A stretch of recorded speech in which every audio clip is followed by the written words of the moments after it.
bit. Got him. I got him. Come on, you dude. Oh yeah, that's a nice one, folks. A little Lake Pleasant bass. Oh, come on, son. Don't you come off there. Don't you come off there. Look at that. Boy, look how chunky that little dude is. Huh? Oh my goodness.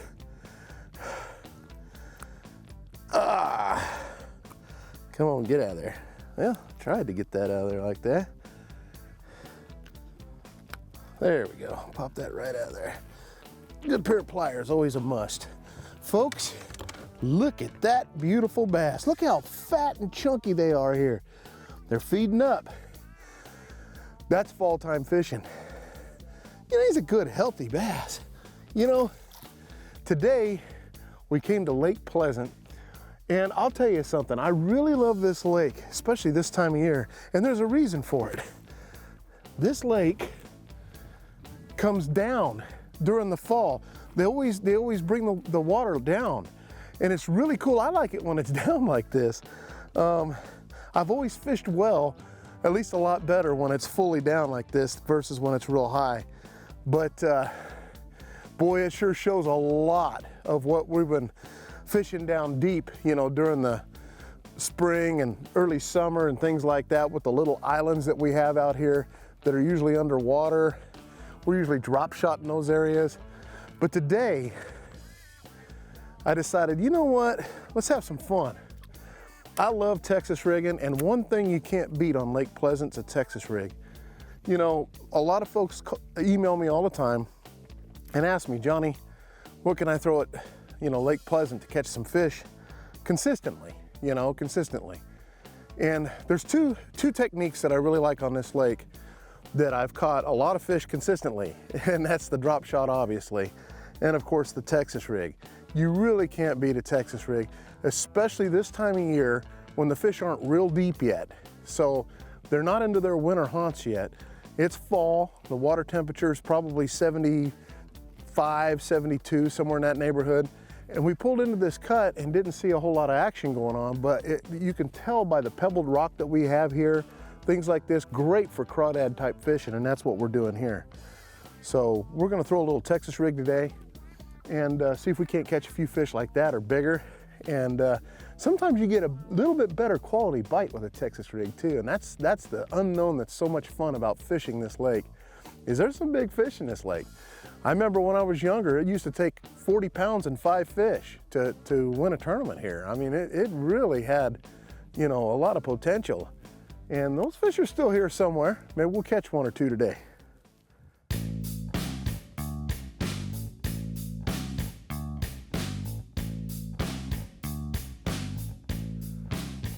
You know, we're right in that seasonal transitional pattern where these fish will move out of their summer water haunts and start actually schooling and going after all these shad. So we're kind of like on the edge. I'm starting to see some of the fish, some of the little guys busting around here and there. And you get caught up sometimes thinking, you know, maybe I should try some other baits, maybe some top water, and you should, you know, keep them honest. You know, if you're not getting a whole lot of bites doing your drop shot and your Texas rig techniques, when you see that kind of stuff happening, try a different technique, like, you know, top water Ricos or buzz baits or something like that, and see if you can, we call it keeping them honest. You know what you think, you know what the pattern should be, you know, from the bites that you're getting and things like that. But it's amazing how many times, you know, us fishermen have come in going, man, I would have, you know, I thought for sure that this was the bite that was going to be happening today, and come to find out it was totally opposite. So you always got to do what we say, keep them honest, pick up your, you know, your little swim baits, things like that. And every once in a while, when you see fish busting, you know, just give it a shot a little bit. It doesn't hurt to try, and you might be pleasantly surprised. Oh, I just got bit. He's on there. Got him. Oh, he doesn't feel as big as that last one, but come on, little dude. Oh, he's not a bad fish though. He is not a bad fish. Come on, son. Right off that buoy. I've always told people, don't miss those buoys on those points now. Come on. Come on, son. You're good. You're good. Gotcha. Look at that. Right where I'm supposed to get him. Right in the top of the lip. Ooh, boy, that fell right out of there. Yeah. Another nice little bass. Lake Pleasant. You know, one thing that's important to remember too, when you're hitting points like this, let me let him go. When you're hitting points like this and you see a buoy out, a lot of times you have all this rock coming down, but remember that that buoy has a rope and it goes, or a cable, and it goes all the way down. And a lot of times those bass will school up around those cables. They just kind of use it as a cover. And I just threw out there on that buoy. As soon as it hit the bottom, boom, got the bite. So anytime you hit something like this, always give it a chance to produce a fish for you, for sure. You know, Texas rigging's a lot of fun. It's not that hard to do. Throwing it out there, the thing is you can't move fast. If you're a fast fisherman, hard to slow down, it's tough to Texas rig, because what you're trying to do is drag this across to make it look like a little crawdad. In saying that, what I like to do is I'll throw up to the point or wherever you're throwing, let it fall to the bottom. So I let slack on my line, it goes all the way to the bottom. You can see it's falling. Now the line quit. So now the line's not going out anymore. At that point, what you're doing is just dragging the bait across. You're counting the rocks almost. You want to just kind of move the bait really slow across the bottom, just like a crawdad would act. You don't want to be lifting your rod tip up, you know, a whole lot and real fast. What I like to do is just kind of drag it. Now, when you come over bigger type boulders and rocks like that, a lot of times you do have to do this, you know, pull the bait up over the rock. And you can drag it like this as well, but you got to move the rod tip up really slow and keep the bait on the bottom. You don't want the bait coming up like this. You want to drag it across those rocks. You know, I'm using a 3/8 ounce weight so I can get it down there in that 20 foot of water. I'm not using a real heavy, some guys like using 1/2 ounce, but I find when you use a real heavy weight, a lot of times it gets stuck in these rocks. And when you're fishing a lot of rock and pebbled rock and stuff, you'll get that weight caught behind a lot of times. So if I use a little bit lighter weight and let it fall down there a lot of times, and it's still heavy enough I can feel the bottom really good. If you can't feel the bottom and you're fishing much deeper than 20, 25 foot, then you need to probably go to a heavier weight, but it keeps me out of those rocks a lot of times. I don't get hung up as much. I'm pulling up over the rock, and a lot of times when you pull that bait up over a rock and it's a big one, let it sit there a second. A lot of times the bass will be hanging out in that area. But I'm just dragging the bait. It's a slow process, it really is. But when the bite's not good and you have a high pressure and these fish just aren't biting very well, you can go to points or pockets, find out what these fish are wanting. You know, we've been coming out to some points here just to see what happened. Of course, we caught that fish off that buoy, which is almost a no-brainer a lot of times. But you want to find out what kind of rock they're hanging out on. Is it pebbled rock? Is it boulder type rock? Is it grass? You know, they're on the ends of grass or in the grass. You know, we can see some grass coming up over here. We'll probably fish the end of that and see what happens. And then you see this point right up here where it's got the big boulder. Probably has a nice little drop off. There's probably a fish hanging out in there possibly. You got to figure out what these fish are doing. And the more you work this bait and figure out where these fish are hanging out at, you can repeat that pattern and just go to that type of area and catch those kind of fish instead of just going down the bank and hitting and missing some spots.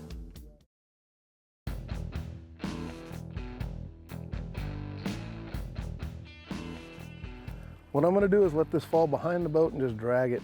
That's a nice fish down there, sitting on the bottom in 26 foot of water. Sometimes you can drag right through those fish and catch those fish. A lot of times if I'm throwing a drop shot, I'll just drop right on them. But we're gonna just try to drag this thing by him and see if he hits it. Don't overwork it and don't work it too fast. That's the ticket.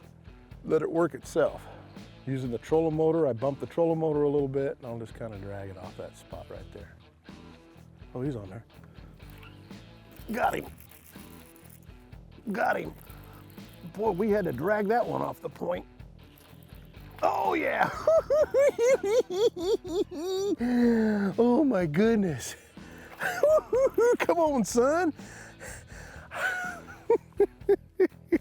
Man, I'm telling you, that fish, I went over that point and I saw those fish on the graph and I'm like, I'm gonna drag out there. That's another thing that you can have a lot of fun with Texas rigging. He may have swallowed it. He may have swallowed it because I felt him bite and I didn't set the hook when I should have. Come on. Yeah, it's okay, we can get it out. Look at that. Nice looking bass. There we go.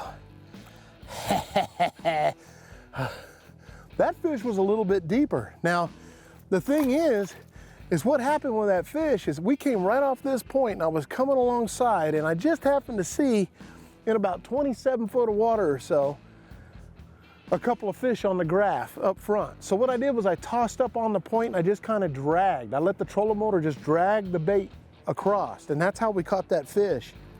And a lot of times you can do that and it's a lot of fun. If you understand how to read your graph, it helps you a lot even when you're Texas rigging. And you know, you'll see them down there and you'll just throw it out behind the boat. You get one guy throwing on one side, you throw on the other, and you just kind of bump the trolling motor on one or two or something and just get yourself moving a little bit and just let it thump the bottom a little bit. It'll come right off that point. As a matter of fact, if you have a problem fishing deep, if you're so used to fishing shallow all the time, if you let the boat drag your bait out a little bit, as long as you can still fill the bottom, it helps you learn how to fish deep a little better. I'll tell you, that's fun. You know, what we're using today is just a little, the Texas rig I'm throwing, it's a chigger craw. It's Crazy Legs chigger craw, okay? 17-pound test line. I put a little bead on there for a little knocker. And of course, I just put my 3/8 ounce weight on there. Now that's a Tungsten Bass Pro weight right there. Now here's the deal. You gotta use a heavy action rod. This is my Taipan Signature Series heavy action rod. I love this rod. If you use a medium heavy, a lot of times, especially if you're fishing a little bit deeper, it's not that you don't feel the bites, but every time you come across a rock or something, your rod will tend to load up a little bit and it wedges your weight in the rock a little bit more, in the rocks, to where if you're using a heavy action rod, you don't have near the tip that's bending and you automatically feel yourself hit the rock and you can kind of flutter it over. So there's big advantages to using a heavy action rod, okay? Paired up with the Johnny Moore Signature Series reel, we're ready to go. And I'll tell you what, you'll have a lot of fun with this rig. When the fishing's slow, you almost can't beat it. And when they're on crawdads, and they're always eating crawdads on these lakes, you can always pretty much guarantee catching a few fish doing this, for sure. And a lot of times you'll get a lot of the bigger bites, throwing a Texas rig or a jig or something like that. Now I haven't thrown the bobber stop on this, and there's a reason for it. And I know I'll get a lot of people asking me, how come you didn't put the bobber stop on? Because I'm not fishing wood and I'm not flipping. I'm throwing it out there, and so I'm not having to worry about all that. A lot of times what you'll do is put a keeper on that thing if you're fishing like wood and flipping, and that way the weight doesn't go too far. But with what we're throwing, just a cast and bringing it back, you can just let it slide up and down the line. And a lot of times what happens is when the fish grabs the bait, the weight stays on the bottom and you get direct contact, okay? Once the fish picks up the weight a lot of times and it feels unnatural to them, they spit it out. So a lot of times if you can get away with not having to use the bobber stop, casting the way we're casting today, you'll catch a lot more of those fish.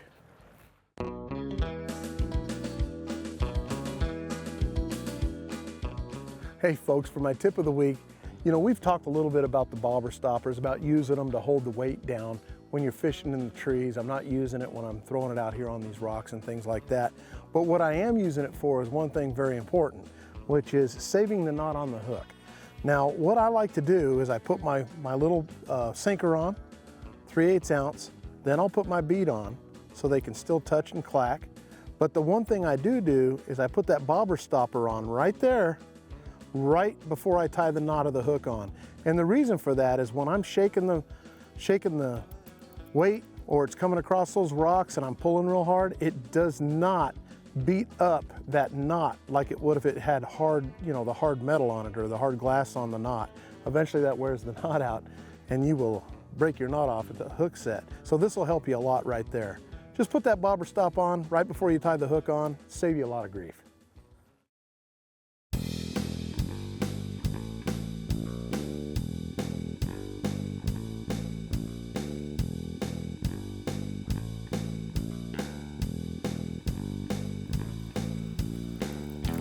There's one.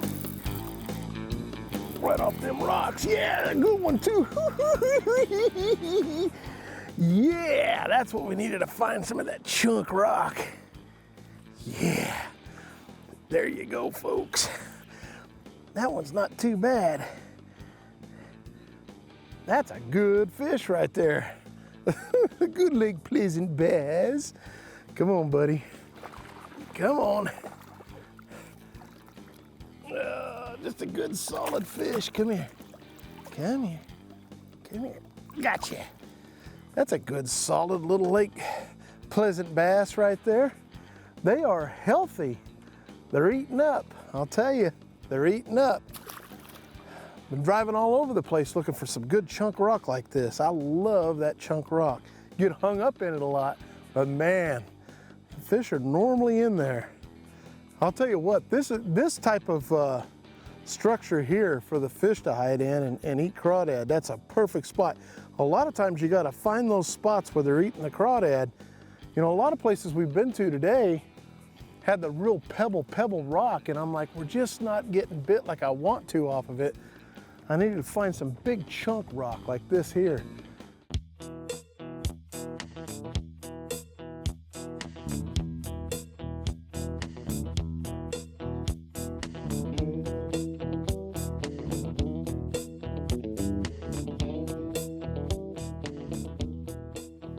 Well, we've caught a few fish today on that Texas rig. I'll tell you what, I've had a lot of fun. Be sure to try it out here at Lake Pleasant. I'll tell you what, you can have a lot of fun. We pretty much stayed on the main lake today. We went back into Coles a little bit just to check it out, but pretty much stayed on the main lake today. Fished some boulder piles, things like that, points, and caught our fish anywhere from 15 to 25 foot of water. And I'll tell you what, you find that chunk rock a lot of times where the crawdads are hiding out, you're gonna find the fish, and they'll be there. And a lot of times, it's one here, one there. You go there, you off a point, you catch one off there, you fish for a little while. If it doesn't happen, you move to the next one. And you're kind of running and gunning, but you're still able to fish slow. It's a lot of fun. Thanks for joining us on the show today. We'll catch you next week. I'm Johnny Johnson. Now, see, that's what I'm talking about, folks.